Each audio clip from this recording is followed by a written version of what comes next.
Priced at $375 US or roughly 8.5 million dong, the Space65 from Graystudio is back for a round 3 group buy. It's open now and it runs through the 18th of April, so you still have some time, and fulfillment is expected to start within 6 months of that closing, which sounds crazy, but it's really not bad for a group buy of this caliber. What we've got here is an all aluminum 65% with a front height of 18.5 millimeters and a typing angle of 5 degrees. It's super flat, which I personally like a lot. Very comfortable. Weighs in at 2 pounds 12 ounces fully built, or about 1.25 kilos. A big part of the DNA of this board is the aesthetic. It's got a space theme, obviously, so we've got little futuristic design elements. Graystudio boards really lean into their aesthetic. There's nothing bland or safe going on here, so by nature, the look's not going to be for everyone. This even extends to little details like the case feet. We've got thin bezels top and bottom, but wide bezels on the side. A little magnetic badge in the corner with shine-through LED, and a frosted LED strip on the side that protrudes from the case a little bit. Of the available 12 different colorways, many of these are tricolor, so you have to be careful when you're lining up your aesthetic. Like this GMK Serenity from Drop looks great on the black, not so great with the blue mid case, so you have to go with something like this instead. So you've got that mid case that runs around the whole board, and then you have the weight as well. It's a little odd to me that the board goes out of its way to have no visible hardware, but then puts faux screw heads on the weight, but that's just part of the look here, which looks a lot like the R2 Cyber Voyager from a couple years back, but internally this board has been completely redesigned.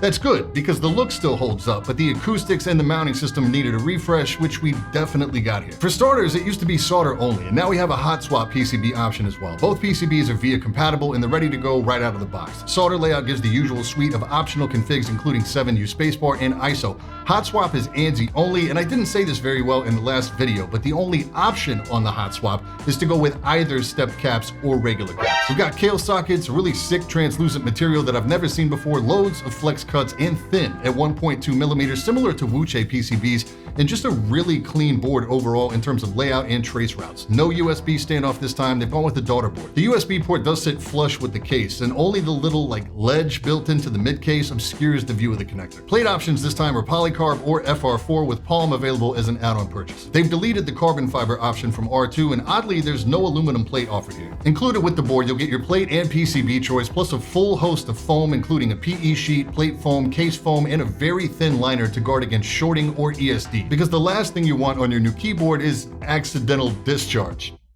Yuck. It is important to note that you don't get any stabilizers included with this kit. Normally with a thin PCB like this, you'd use a specialized stab, or you'd have to resort to threading or some other janky method to make sure that the housing on a standard stabilizer fit tight to the PCB. Gray has included these. They're labeled stab pads, so you'd be forgiven for thinking they go under the stabs to mitigate impact on the board, but more accurately, they're spacers that you use on the back to make sure standard stabs like these Durox fit tight. It's easy to overlook these if you haven't built a lot of boards, but without them, your stabilizer housings will wobble. You'll get tweezers and a nice screwdriver with the 2 Allen heads you'll need for installation, as well as an LED diffuser, LED blocker, and some extra hardware, plus these little silicone standoffs, which I've never seen before to be used specifically with the hot swap PCB. I've stopped using standoffs in my builds, and I didn't use these here either. These included silicone gaskets function much like the socks from Owl Labs or QWERTY keys, except they're a harder durometer. They've got little tabs that allow you to install them in 3 different ways to dial in the amount of flex. All on top is the most flex, then you have a middle ground, and all on lower is the least. In practice, I don't find these make a huge amount of difference, especially if you're using all the foams, because with this mid-plate design, there's just not a lot of open space inside this chassis. Build itself is really straightforward. About the only tip I would offer is to remove the JST cable from the daughter board and plug it into the PCB first,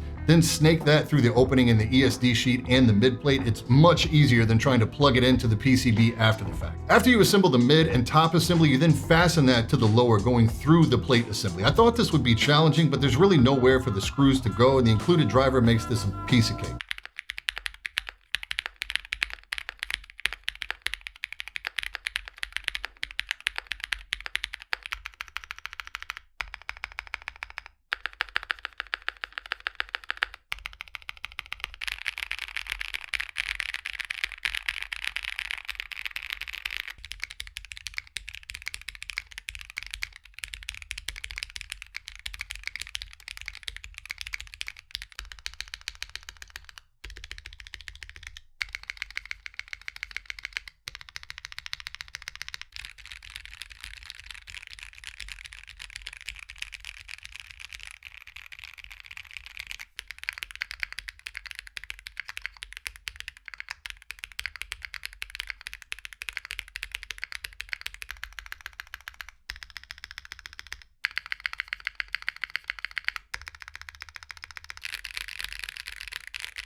So the FR4 plate with the epsilons, all the foams, and the PE sheet does have that marbly sound, but it's a little more reserved than what we heard on the QK65 recently. It's a lively, fuller sound, and the epsilons are stock here, by the way. One of the few switches I'm okay recommending to use with just the factory lube. This might be the best sounding spacebar I've had come through here yet. It's a firm bottom out for sure. As you can see, there's not really any flex or bounce here at all. The gap minis on the palm plate with the PE sheet is definitely not it. I purposely picked that combo because I wanted to pull all the foams out and see how flexy I could get this built. I figured I'd be dealing with some hollow sound, so I wanted to offset that with a softer switch sound, which the gap minis definitely provide. These came lubed and filmed from lubed switches, but I'd argue they don't really need to be filmed. They're very muted, and like Misfire in my Discord notice, they don't all look like they close all the way. This is a flexier combo. It's nothing crazy, but a much softer, more forgiving bottom out. Sound-wise, this is a hard pass for me. It's thin, it's brittle, plasticky, lifeless, bad config. Now the lubed sangrias on polycarb with no foam and no PE sheet is another banger config. There's just not enough room inside this case to throw a really hollow sound, so you just have a full, natural sound with a higher pitch bottom out and return. And without the color that you normally get from taping the PCB or using a PE sheet. Great feel on this too. Smooth with a good bit of flex, great mods, great spacebar. So this is a zero mod board in terms of acoustics. It includes everything you need to tune it to your taste.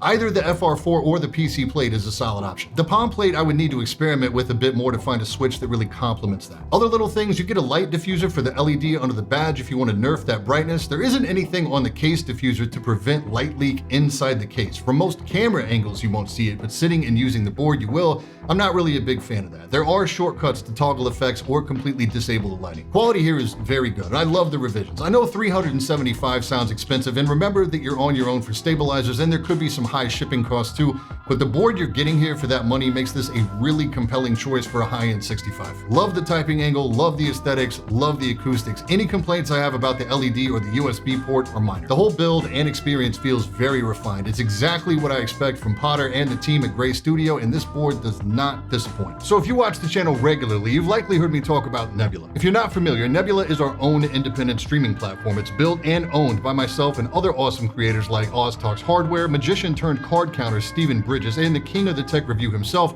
Mr. Marquez Brownlee. Nebula has exclusive content, podcasts, extended cuts, even completely original features, and of course has all of our videos from YouTube with no pre-roll ads and no sponsor reads, like this one. And the best way to get access to Nebula is to sign up for CuriosityStream, the sponsor of today's video. CuriosityStream is the world's leading documentary streaming platform. They have thousands of really high quality, high budget documentaries, and they're adding new content all the time. I'm in the middle of entrepreneurship from Crash Course Business. This is 17 very insightful, easily digestible episodes that can take your business idea from concept to launch while touching on big topics like finding key partners, securing outside funding, and scaling your business. And CuriosityStream loves to support independent creators, so they have a bundle deal with Nebula where you can get access to both platforms for 26% off or $14.79 per year. That's not a per month price. That's a little over $1 a month for a ton of content. The full catalogs of both CuriosityStream and Nebula. If that sounds like a good deal, head over to curiositystream.com/badseedtech to get started and to help support the channel. Big thanks to CuriosityStream for sponsoring today, and thank you so much for your time. If you want to watch some videos that aren't about keyboards, you can click right here, and I promise the next video out is not keyboard related. That's it for today,